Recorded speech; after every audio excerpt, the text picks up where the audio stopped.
ನಾವದಗಿಯ ಪಾರ್ವತೇಶ್ವರ ಬೃಹನ್ಮಠದಲ್ಲಿ ಜ್ಯೋತಿಷ್ಯ ರತ್ನ ರಾಮಲಿಂಗ ಶಿವಾಚಾರ್ಯರ ಆಶೀರ್ವಚನ ನೀಡಿದರು. ಶ್ರೀಗುರು ರಾಜೇಂದ್ರ ಒಡೆಯರ ಶಿವಾಚಾರ್ಯ ಮಹಾಸ್ವಾಮಿಗಳು ಅಧ್ಯಕ್ಷತೆ ವಹಿಸಿದ್ದರು. ಕಡ್ಕೋಳ ಮಡಪ್ಪನವರೊಂದು ಮಾತಾಡ್ತಾರೆ, ಯಾಕ ಚಿಂತೆ ಮಾಡ್ತಿದಿ ಎಲೆ ಮನವೇ, ಯಾಕ ಚಿಂತೆ ಮಾಡ್ತಿದಿ ನೀ ಎಲೆ ಮನವೇ, ನಿನಗೆ ಯಾತರ ಸುಖವಿಲ್ಲೋ ತಿಳಿ ಮನವೇ, ಯಾತರ ಸುಖವಿಲ್ಲೋ ತಿಳಿ ಮನವೇ, ಈ ಲೋಕ ಜ್ಞಾತನ ಜ್ಞಾನವ ಮಾಡಿಕೊಂಡರೆ ಪಾರಾಗಿ ಹೋಗ್ತಿದಿ ಎಲೆ ಮನವೇ. ಇದರ ಅರ್ಥ ಏನು? ಯಾಕೆ ಚಿಂತೆ ಮಾಡ್ತೀವಿ?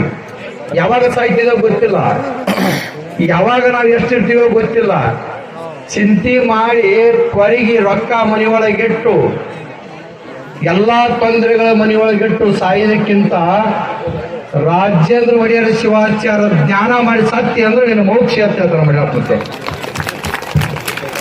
ಯಾಕ ಚಿಂತೆ ಮಾಡ್ತೀರ ಮನವೇ, ನಿನಗೆ ಯಾತರ ಸುಖವಿಲ್ಲೋ ತಿಳಿ ಮನವೇ, ಈ ರಾಜೇಂದ್ರ ಒಡೆಯರ ಶಿವಾಚಾರ್ಯ ಜ್ಞಾನವ ಮಾಡಿದ್ರೆ ನಿನಗೆಲ್ಲಾರು ಸಿರಿ ಸಂಪತ್ತು ಸುಖ ಆಗ್ತದ ಅಂತ ಮಾಂತ್ರ ಆಣಿ ಮಾಡಿ ಹತ್ರ ಬೆಳಕುತ್ತೆ. ಗುರುವಿನ ಪಾತ್ರ ಆಗೋದು ಹ್ಯಾಂಗ್ರಿ?